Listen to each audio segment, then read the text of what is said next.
விஜய் சொன்னார் தேர்தலுக்கு முன்னாடி என்ன சொன்னாரு கேட்டீங்கன்னா, எல்லாரும் எங்களை தற்குறிங்கிறாங்க, ஆனா இந்த தற்குறிகள் எல்லாம் ஒன்றா சேர்ந்து தமிழகத்தில் ஒரு ஆச்சரியக்குறி ஏற்படுத்தும் அப்படின்னாரு. ஆச்சரியக்குறி இந்த எம்எல்ஏ எம்பிலாம் ஆயிட்டீங்க. இப்ப நாங்க சொல்றோம், இந்த ஆச்சரியக்குறி எல்லாம் சேர்ந்து தமிழ்நாட்டை கேள்விக்குறி ஆக்கிறாதீங்கன்னு கேட்டுக்கிறோம். பாலியல் குற்றம் நடந்துருச்சு. 10 வயசு பிள்ளைய முகத்தை செதைச்சு கொண்டுட்டான். முகத்தை செதைச்சு கொண்டுட்டான்.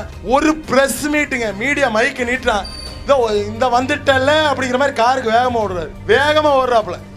ஏங்க ஒரு தலைவங்க, நீங்க ஒரு தலைவன் 8 கோடி மக்களினுடைய தலைவன் ஆயிட்டீங்க. நீங்க முதல்வரா இருக்கீங்க. அப்ப நீங்க என்ன பண்ணணும்? ஒரு பிரஸ் மீட் அதிகமாலாம் வேண்டாம். பாதிக்கப்பட்ட சிறுமி குடும்பத்தோடு உடன் நிக்கிறோம். அது எங்க வீட்டு புள்ள, தண்டிக்கிறோம். அவனை உறுதியா நல்ல கடுமையான தண்டனைக்கு உட்படுவோம். ட்விட்டர் போறது யாரு போடுவாங்க? ஆதவர்ஜினா போடுவான். யாரு போடுறது? நீங்க யாருங்க போடுறது?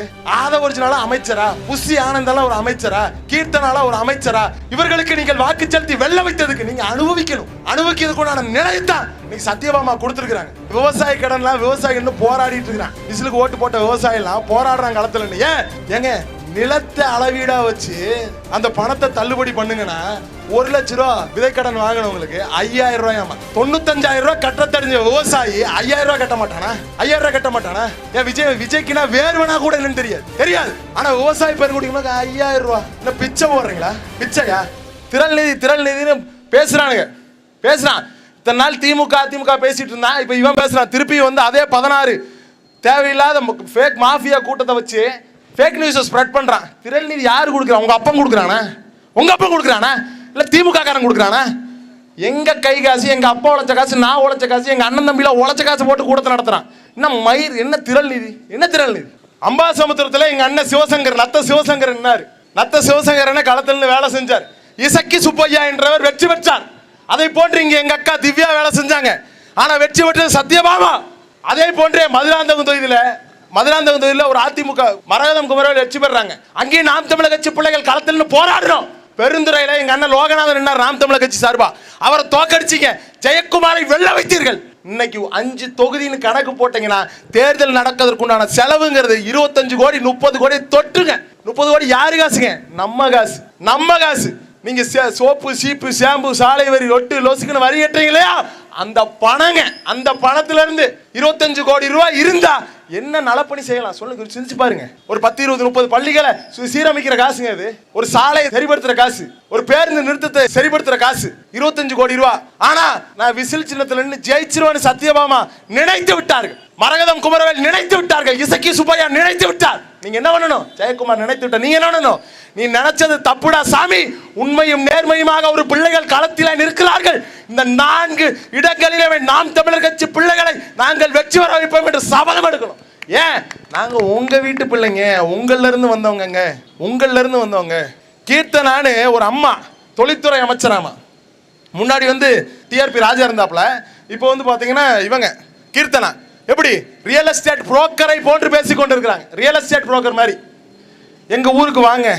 ஒரு முதலீட்டாளர்கள் மாநாடு போடல, முதலீட்டாளர்களை சந்திக்கல, ஒரு தொழில்துறை நிறுவனங்களை சந்திக்கல, ஒரு அழைப்பு கொடுக்கல. ஆனா இன்ஸ்டாகிராம்ல ரீல்ஸ் போடுறாங்க. ரீல்ஸ் வாங்க, எங்க ஊர்ல நல்ல நீர்வளம் இருக்குது. எது? நொய்யலா தண்ணி, நல்ல நீர்வளம்.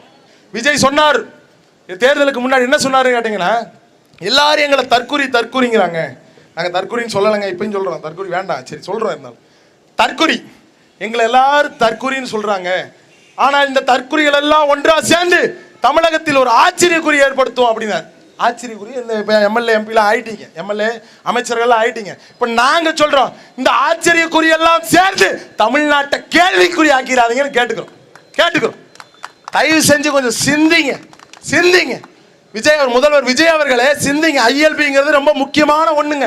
உள்நுழைவு சீட்டுங்கிறது ரொம்ப முக்கியமான ஒண்ணு, ரொம்ப அத்தியாவசியமானது.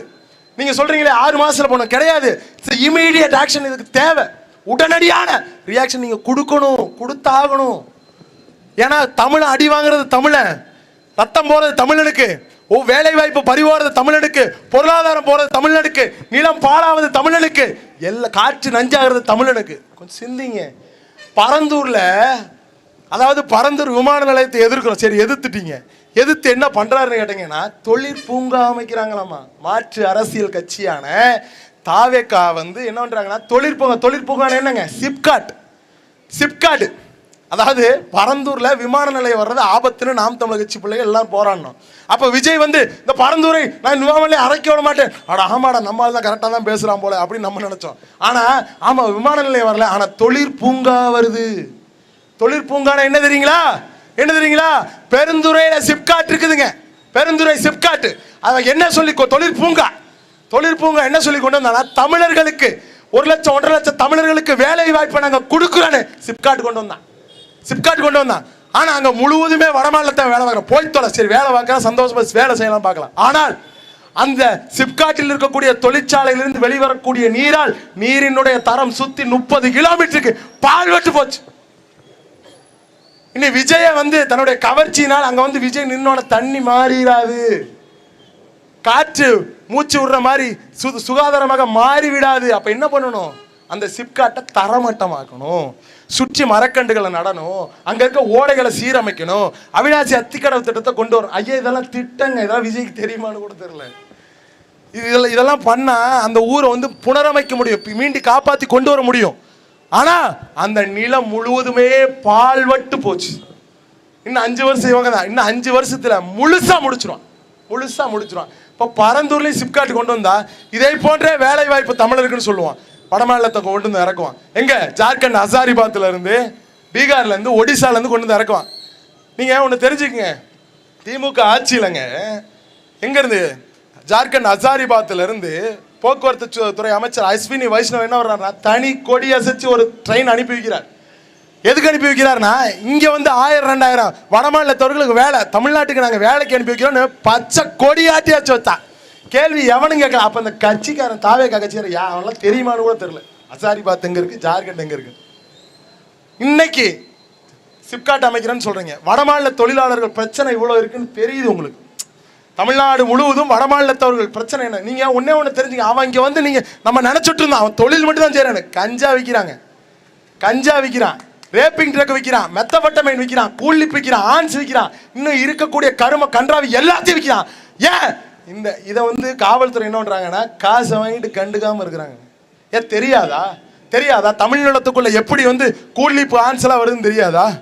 இப்போ வந்து ஒரு ஃபேக்கா ஒரு இதை கிரியேட் பண்ற, புகையிலை பொருட்கள் எங்கேயுமே கிடைக்கல அப்படின்னு. கிடையாதுங்க, கிடையாது. டிமாண்ட் செட் பண்றான். தாவேக்காக்க எம்எல்ஏக்கெல்லாம் அந்தந்த பகுதி எம்எல்ஏக்கள் இருக்காங்கல்ல, அவன் போய் கமிஷன் பேசுறான், கமிஷன் பேசுறான். என்ன கமிஷன் பேசுறான்?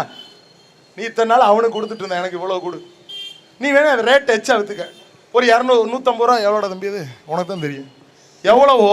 அதை வந்து என்ன பண்றாங்கன்னு கேட்டீங்கன்னா, அதுல இருந்து ஒரு 3 மடங்கு 2 மடங்கு விலையை உயர்த்தி விற்க போறான் அந்த நிலத்துல. நீங்க ஒளிஞ்சிரும் எல்லாமே அப்படி நினைச்சீங்கன்னா வேடிக்கை. ஒளிய போவது தமிழர்கள், நீங்க எழுதி கூட வச்சுக்கோங்க, எழுதி வச்சுக்கோங்க. இவர்களுக்கு தமிழ் குறித்தும் தமிழ் தேசியம் குறித்தும் நாம் தமிழ் நம்ம பிள்ளைகள் குறித்தும் எந்த விதமான கவலையும் கிடையாது. தமிழர்கள் குறித்து ஒரு கவலையும் கிடையாது. ஏன்? இவனுக்கு நோக்கமே கிடையாதுங்க, நோக்கமே கிடையாது. அதாவது நாவல்பட்டு திருவெரும்பூர் சட்டமன்ற உறுப்பினராக கூடிய நாவல்பட்டு விஜின்னு ஒருத்தர் தாவேக்காக்காரரு. அவர் என்ன சொல்றாருன்னா, குப்பை இங்க பல டன் தேங்கி இருக்குது, இதனால நிலத்தடி நீர் பாதிக்கப்படுது. அதனால என்ன பண்றேன்னா, இந்த பக்கம் பாறைக்குழி ஒரு 1000 அடி ஆழம் இருக்குது, இங்க இருக்க குப்பையை எடுத்து அந்த பாறைக்குழியில போட்டு மூடிட்டோம்னா எல்லாமே சால்வ் ஆயிருங்கிறாரு, சால்வ் ஆயிருங்கிறாரு. உங்களுக்கு ஒண்ணு புரிஞ்சுக்குங்க, நிலத்திற்கு மேலே இருக்கக்கூடிய கழிவுகளால், அதாவது நம்ம போடுற இந்த ட்ரை வேஸ்ட், பாலித்தீன் வேஸ்ட், கோழி கழிவுகள், மருத்துவ கழிவுகள், இந்த கேரளாலாம் கொண்டு வந்து கொட்டுற எல்லா கழிவுகளையும் மேலே கொட்டி இருக்கு. மேலே கொட்டி இருக்கிறதுனால நிலத்தடி நீர் பாதிக்கப்படுது. ஆனால் பாறைக்குழியில நீர் ஊறக்கூடிய இடத்துல நீ குப்பையை கொட்டினா உனக்கு பாறைக்குள்ள குப்பை தொலைச்சிட்டு போகாதுங்கிறாரு. யாரு? அதிமுக எப்படி செல்லூர் ராஜோ அந்த மாதிரி டிவி கேட்க நாவல்பட்டு விஜி. கொஞ்சம் சிந்திங்க. நீங்க வாக்கு செலுத்தினது அவர்களுக்கு தான், நீங்க வாக்கு செலுத்தி வெல்ல வச்சது இவர்களுக்கு தான், இந்த தற்கொலை கூட்டத்துக்கு தான். உங்களால் நம்ப முடியுதா பாருங்க. நீங்க என்ன நினைச்சு விஜய்க்கு வாக்கு செலுத்தினீங்க? என்ன நினைச்சு? விஜய் வந்தா இன்ஸ்டன்ட் சேஞ்ச். நாம் தமிழர் கட்சி சேஞ்ச் தான், மாற்றம் தான், இல்லைன்னு சொல்லலைங்க. ஆனா விஜய் வந்து உடனடியாக மாற்றம். எங்களுக்கு வந்து திமுகங்கிற தீய சக்திகிட்ட இருந்து உடனடியாக மாற்றம் வேணும்.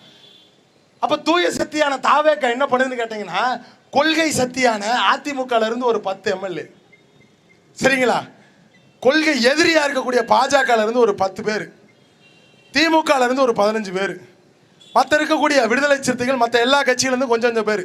இவன் என்ன பண்றானா, ஊழலை ஒழிக்கிறானாமா. யாரை வச்சு? ஊழல்வாதி சத்தியபாமா வச்சு, தாராபுரம் ஊழல்வாதியான சத்தியபாமா வச்சு ஊழல் ஒழிக்கிறான். எங்க ஊர்ல வந்து பாத்தீங்கன்னா அவங்க ஏற்கனவே ஊழல் தான். யாரு? மேயர் தினேஷ், திருப்பூர் மாநகர தந்தையா இருந்த மேயர் வந்து ஊழல் தான். இப்ப இந்த நாவல்பட்டி விஜி சொன்னாலே அதை செஞ்சவர், குப்பையெல்லாம் பாறைக்குழியில் ஓட்டு மூடியவர் தினேஷ்குமார். அதே போன்று ஊழல்வாதிகளை, கஞ்சா வித்தவன், ரேப் பண்ணவன், சமூக விரோத குற்றங்களில் ஈடுபட்டவர்களை நீங்கள் வெற்றி பெற வைத்து விட்டீர்கள். ஆனால் தூய கரங்களுக்கு சொந்தக்காரர்களான எங்களை தோக்கடிச்சிட்டீங்க. ஆனாலும் உங்கள் பிள்ளைகள் உங்களுடன் இருக்கிறோம். ஏன்? இந்த நிலத்திற்கான மாற்றம். நாங்க வெற்றி தோல்வியை பத்தி கவலைப்படக்கூடிய ஆட்கள் கிடையாது. எங்க நாம் தமிழர் கட்சியில 20 லட்சம் பேர் மான தமிழ் புலிப்படையாக மாறி நிற்கிறோம். ஒரு காலத்திலையும் கைவிட்டு போக மாட்டோம். எங்களுக்கு ஒரு மன நிம்மதி இருக்குங்க. என்னன்னு கேட்டீங்கன்னா, தூய தமிழ் தேசிய அரசியலை, தூய சித்தாந்தத்தை இந்த நிலத்துல நாங்க கடத்தி கொண்டே இருக்கிறோம். அடுத்த தலைமுறை உங்களுக்கு சீமான் மீது விமர்சனம் இருக்கலாம், நாம் தமிழர் கட்சி பிள்ளைகள் மீது விமர்சனம் இருக்கலாம். ஆனால் நாம் தமிழர் கட்சியினுடைய ஐடியாலஜி, சித்தாந்தத்தின் மீது உங்களுக்கு விமர்சனம் இருக்கவே இருக்காது. ஏன்னு கேட்டீங்கன்னா, உயரிய சித்தாந்தம், உண்மையான சித்தாந்தம். விஜய் சொன்னார், இலவசங்கள் அனைத்தும் நான் கொடுக்கிறேன்னு சொன்னார். ஆட்சிக்கு வந்தோன்னு சொல்றாரு, 10 லட்சம் கோடி கடன்ல இருக்குங்க நாடு அப்படிங்கிறாரு. ஏன் ஆட்சிக்கு வர்றதுக்கு முன்னாடி கட்சி ஆரம்பிச்சாலும் உங்களுக்கு தெரியாதா? 10.63 லட்சம் கோடி. ஒரு பாமரன் எங்களுக்கு தெரிஞ்சிருக்கு. நீங்க ஒரு கட்சியினுடைய தலைவர் 10.63 லட்சம் கோடி கடன் இருக்குன்னு உங்களுக்கு தெரியாதா? நீங்க அறிவிச்சப்பே நாங்க மேட ஓட்டு கத்துனமே, என்ன லட்சம் மயில ஒரு கொடுக்குறாருன்னு. அப்புறம் எப்படி கொடுக்க போறீங்க? கொடுக்க முடியாதுங்க.